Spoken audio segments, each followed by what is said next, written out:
특검은 김건희 여사에 대한 구속영장을 청구하면서 명태균 씨의 공천 개입 의혹 관련해서는 정치자금법 위반 혐의를 적용했습니다. 명태균 씨에게 여론조사를 무상으로 제공받고 그 이후에 그 대가로 김영선 전 의원을 공천하도록 지시한 것으로 보고 있는 겁니다. 그동안 공개됐던 통화 녹취 속에서 의심스러운 정황이 포착되기도 했었죠. 오늘 네. 여사님 전화 왔는데 내 고마움 때문에 김영선 그렇게 하지 말라고 내가 고맙다고. 네네. 야, 자기 선물이래.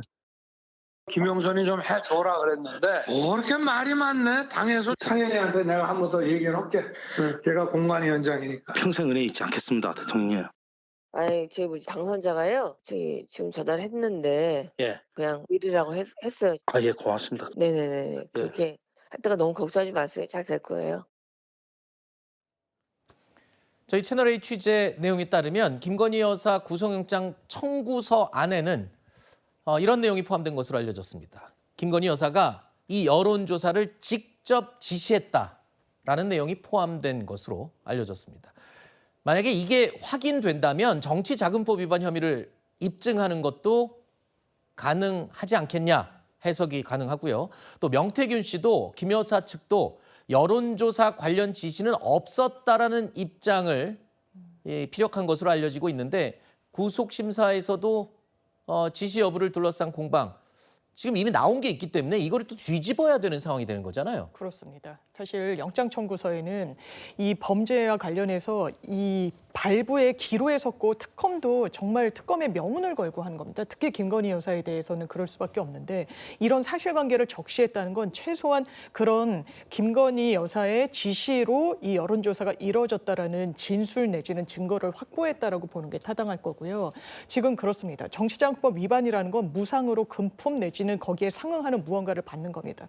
여론조사를 받은 거죠. 거의 3억 원에 달하는 여론조사를 무상으로 공짜로 받았습니다. 그 대가로 무엇을 줬느냐. 김영선 공천을 준 거죠. 지금 육성으로 들으신 것처럼 윤석열 대통령부터 김건희 여사까지 내가 미르라고 했다. 김영선을 그냥 미르라고 했다는 겁니다. 그 당시에 이른바 윤핵관들은 반대했다는 거거든요. 그리고 보도에 따르면 윤석열 전 대통령도 그냥 경선을 하는 것이 그 지역은 막다라는 그런 의중을 갖고 있었다라는 거거든요. 그 부분이 다 바뀐 겁니다. 5월 9일이라는 거는 공천을 발표하기 바로 하루 전날이었어요. 그럼 왜 그렇게 될 것인가? 주고받는 게 있었기 때문이라는 그런 증거들, 육성들, 녹취가 나오고 있는 상황에서 영장이 발부되지 않을 그런 판단을 법원이 할 것인지 개인적으로는 좀 의문입니다. 네.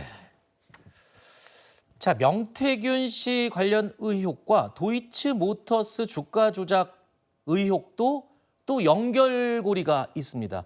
바로 이 여론조사 비용을 도이치모터스 주가 조작으로 얻은 수익으로 여론조사 비용을 감당을 했다. 뭐 이런 의심도 지금 특검이 하고 있는 상황인데요. 윤석열 전 대통령은 지난 2021년 대선 경선 과정에서 이 도이치모터스 주가 조작 의혹과 관련해서 이런 해명을 했죠. 부인의 그 돈을 관리했다고 합니다. 그 돈으로 주가 조작을 했다고 합니다. 아닙니다. 도이치 골드만삭스 출신이라고 하니까 실력이 있어서 그런데 한 4달 정도 맡겼는데 손실이 났고요. 그 도이치모터스만 한 것이 아니고 한 10여 가지의 주식을 전부 했는데 손실을 봐서 저희 집사람은 거기서 안 되겠다 해서 돈을 빼고 그 사람하고는 절연을 했습니다. 아무 적이 없습니다. 자기가 아이디를 갖고 증권회사 직원한테 주문을 낼 수 있는 권한만 줬는데 김건희 여사 측은 도이치모터스 투자로 오히려 손해를 봤다는 입장을 밝히고 있습니다. 자, 특검은 김 여사 구속영장 청구서에 주가 조작에 가담해 얻은 수익과 주식 거래 내역의 횟수까지 아주 구체적으로 적시한 것으로 알려지고 있습니다. 3,800회가 넘는 주식 거래로 8억 원대의 부당이익을 챙겼다. 이렇게 특검은 명시하고 있는데요. 수사기관이 김 여사의 주가 조작 범죄 수익을 구체적으로 특정해서 명시한 건 이번이 처음인 것으로 알려지고 있습니다. 특검은 이 김 여사를 주가 조작의 단순 방조자가 아닌 시세 조종의 공모자로 보고 있는 겁니다. 앞서 수사했던 서울중앙지검의 무혐의 처분과는 이것도 또 완전히 180도 다른 결과이죠. 서울고검이 원래 재기수사에서 확보했던 증권사 직원과의 통화 녹음 파일 이게 지금 결정적인 단서가 됐다라는 네. 분석들이 나오죠. 맞습니다. 검찰에서 그러니까 서울중앙지검에서 무혐의를 줄 때 4시간 이상을 브리핑을 했죠. 그때 골자는 김건희 여사가 계좌 위탁을 하지도 않았고 주가 조작 관여 정황 같은 걸 알지도 못했다는 겁니다. 그 재기 수사를 서울고검에서 그 고발에 대한 이의를 접수한 이후에 직접 수사에 나섰을 때 완전히 반대되는 증거가 나왔습니다. 3년치 미래에셋 증권사, 왜냐하면 기계적으로 녹음을 하게 돼 있으니까요. 거기에 김건희 여사의 육성이 담겼던 겁니다. 내가 계좌를 지금 도이치모터스 그 일당들한테 맡겨가지고 관리를 하고 있는데 40%나 달라고 한다. 40%나 달라고 한다 말만 나왔습니까? 아니요. 그 당일에 이게 한 2억 7천인가 내가 줘야 될 돈이 2억 7천만 원을 수표로 인출했다는 정황까지 지금 특검이 확보를 했습니다.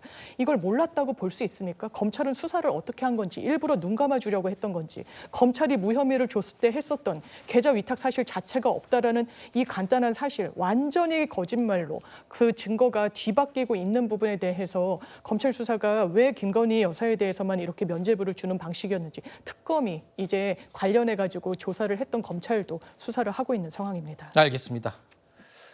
내일 있을 이 구속영장 심사 결과가 어떻게 나올지 지금 돌아가고 있는 특검의 수사 정황들, 이 혐의 입증을 위한 노력들을 몇 가지를 짚어봤습니다. 내일 어떻게 될지 지켜보겠습니다.